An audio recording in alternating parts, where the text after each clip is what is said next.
Hello,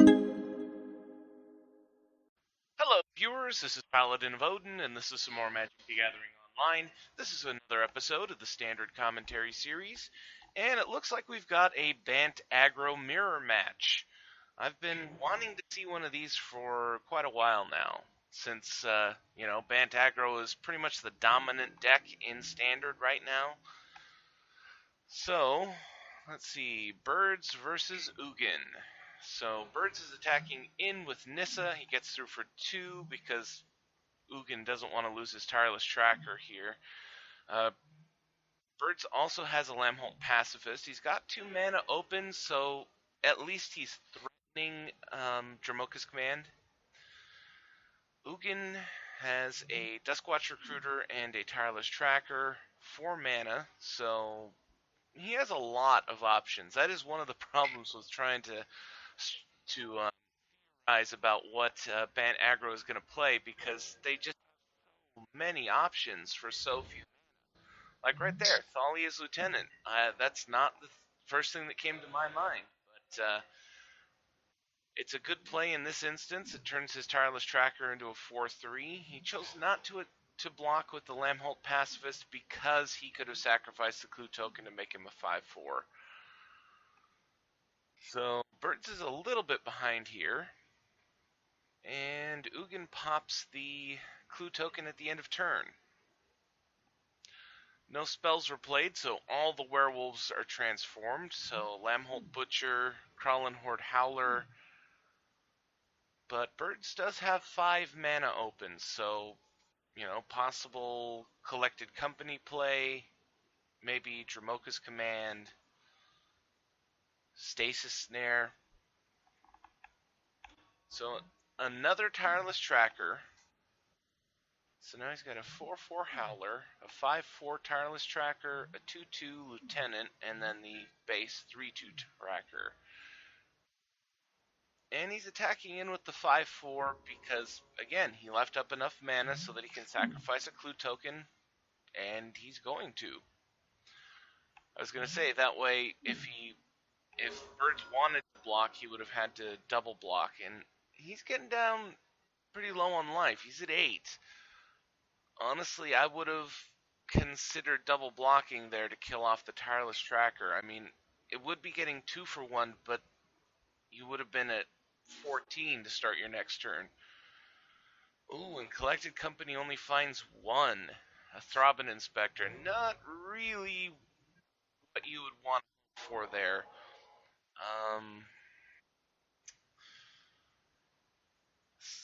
What is that guy called?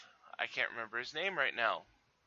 The 3-drop, 2/3, when it comes into play, target creature is returned to its owner's hand and they can't play it during their next turn. Why can't I remember what it's called? Maybe he'll get one. Yeah, there we go. Reflector Mage. That would have been really good time for Birds to get a Reflector Mage, but things are looking real bad for him here. Ugin just hit Reflector Mage and Anafenza, so both triggers. Thalia's Lieutenant's up to a 4/4. He gets rid of the other 4/4, and I imagine he's going to attack all in here. Especially since he has 2 more mana to sacrifice Clue tokens. Or Dramoka's Command to get rid of the big one. And that's pretty much game. So that was just a really good run for Ugin there. That was just, perfect curve. And he hit everything that he needed to hit. His Collected Company was miles ahead of Birds. And that just comes down to the shuffler. But, luck is a part of this game. So, let's go to game 2.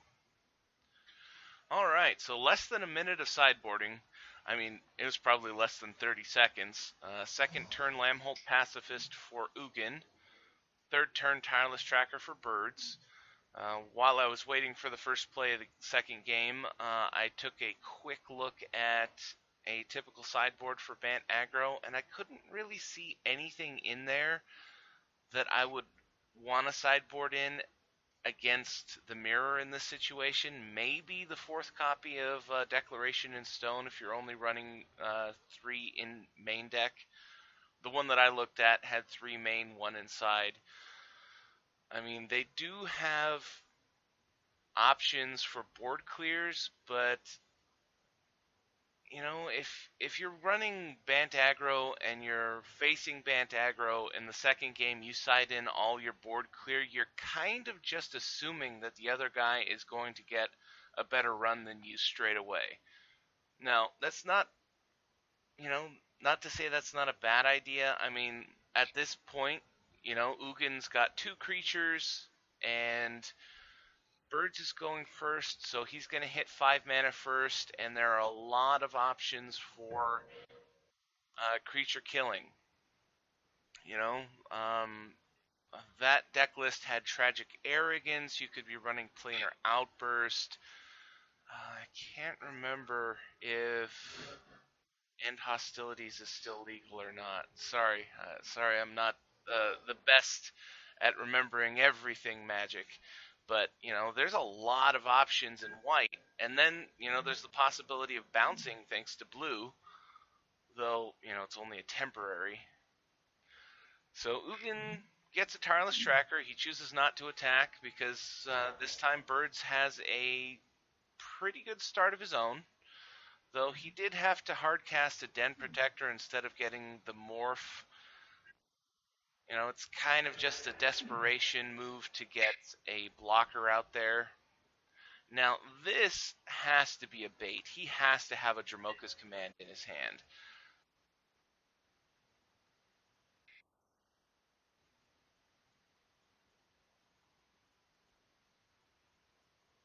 There's no other reason why you would attack in with a 2/2 when your opponent has 2 creatures that he could block with to kill your creature. But this way, he can kill off... Oh, never mind. He can put the +1/+1 counter on the Knight of the White Orchid, which first strikes off the Reflector Mage for free, and then basically allows him to trade the Den Protector for the Tireless Tracker, which, since he hardcast the Den Protector, its benefit was minimal. The 2/1 that can't be blocked by creatures with power 2 or less. Not really that helpful. Ugin throws down another Reflector Mage and bounces the Tireless Tracker.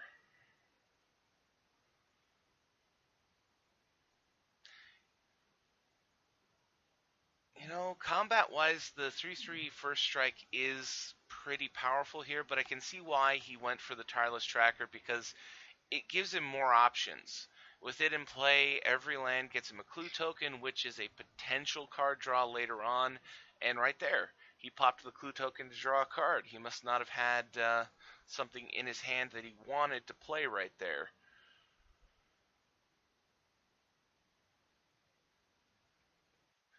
And he's passing the turn. He's still got a great defense here. The 3/3 first strike is perfect for blocking the Lambholt the pacifist can't attack, sorry. Pop the clue token on Ugin and respond with Collected Company.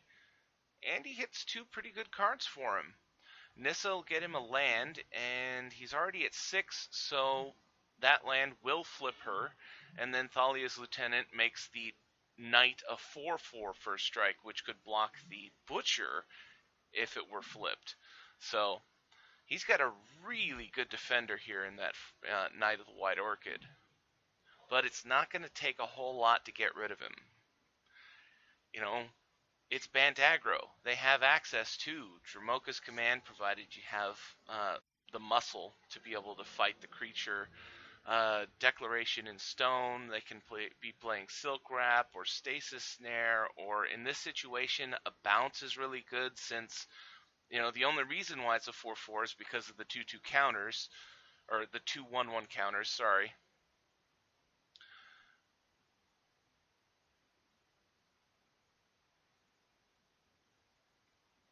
Or, another Reflector Mage, I just thought of that. Another Reflector Mage is just as good. Does anything that the other guys do. Getting rid of the creature only an extra turn, except for the ones that get rid of it permanently. Tireless Tracker from Birds. Response from Ugin is Ojutai's Command.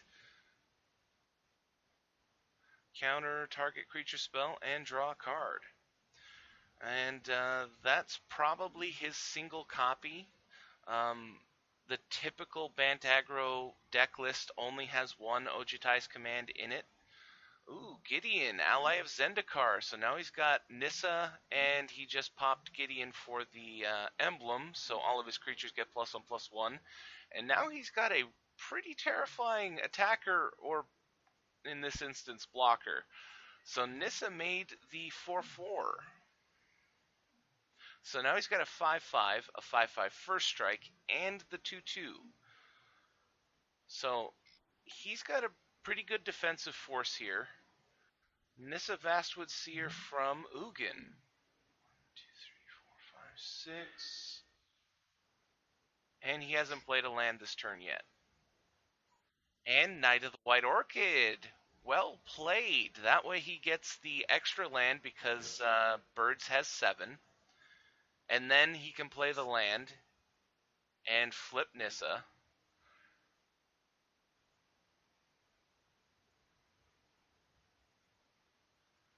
And things are looking pretty good for Ugin here. I mean, they have similar hand sizes. They're both at 20, but it looks like Ugin's board state is starting to get rolling. Though he still doesn't have a combat answer for the 5/5s. Reflector Mage from Birds. So that'll give him a 3/3. This is a 3/4. He's bouncing the opposing token. And playing another Thalia's Lieutenant. Wow. A third Thalia's Lieutenant.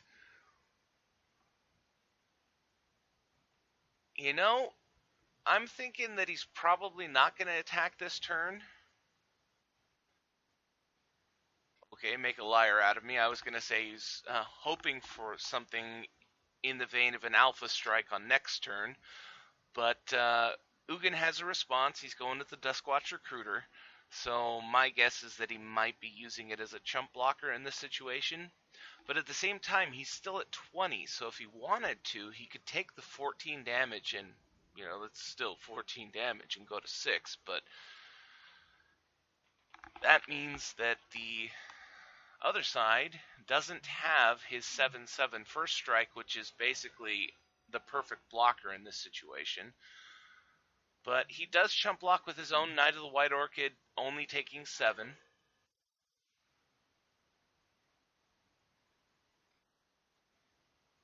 So Birds is top decking, while Ugin has, he had 4 cards to start. He played a Tireless Tracker, he played his land, which incidentally was an Evolving Wilds, so that gets him 2 clue tokens for the price of 1. +1 on Nissa finds a Declaration in Stone, which is really good here because 3 Thalia's Lieutenants.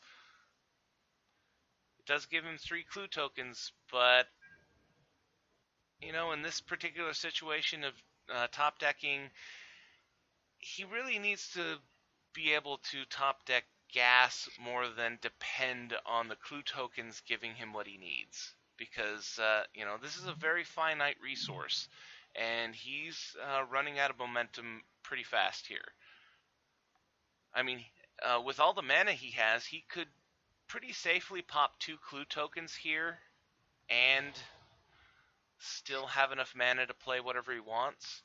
Nissa +1 finds a land, which is kind of unfortunate in this situation. He really doesn't need any more mana. Collected Company.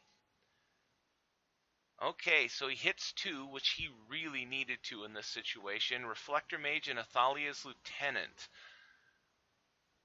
So he's bouncing the Lamholt Pacifist. Honestly, in this situation, I would have gone with the Tireless Tracker since, you know, combat trick, he can get 4 power. But now his Knight of the White Orchid is an 8/8 first strike. There is just no way for Ugin to kill that in combat. So Dramoka's command to kill off Tireless Tracker and make the Thalia's Lieutenant a 4/4.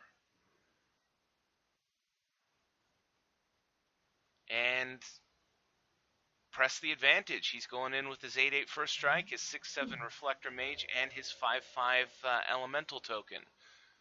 And at 13, he has to block the 8/8, so he's chump blocking with the Reflector Mage. And activating Duskwatch Recruiter.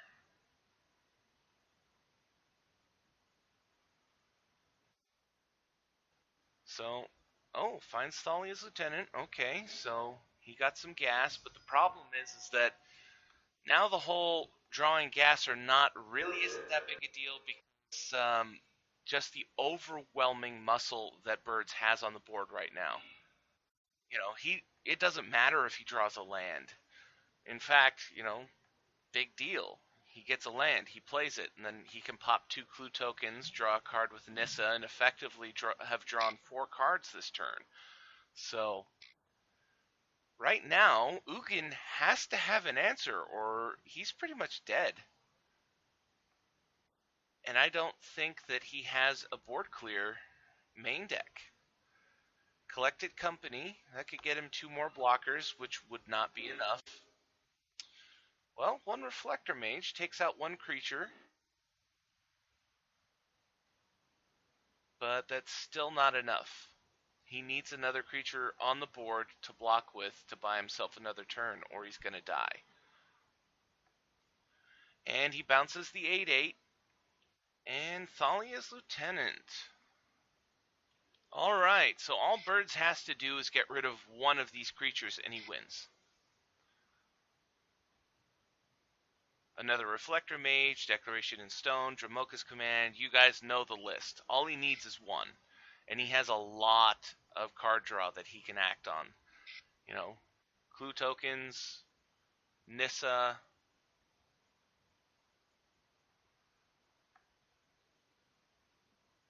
He's attacking all in.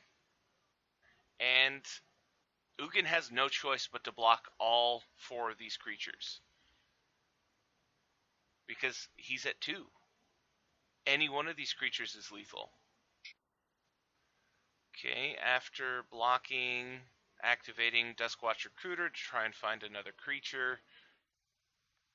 Jace, Vryn's Prodigy, and Tireless Tracker. So it pretty much comes down to Ugin having an answer for the board. Now, a Declaration in Stone would get rid of 2 cards, or 2 creatures, so all he'd have to do is deal with 2. But at the same time, he does have 5 cards. So, making the Elemental with Nissa, throws down a Lambholt Pacifist, gets Jace out there. Reflector Mage. This is actually going to go down to the wire. Bouncing the Elemental token. There was another card that I saw in the sideboard of the list that I've been using for Bant Aggro that would... That's exactly what I was going to say, is Griff's Boon. All it would take is a Griff's Boon and he'd win. And Ugin concedes as soon as he plays it. Well played, both players. That was one heck of a fight in that second game. So, unfortunately, this video has been very long, but I hope you guys stuck through. That was a good fight in the second game. And that was a Bant Aggro mirror match. And if you liked what you saw, hit that like and subscribe button for me, and I'll see you in the next video.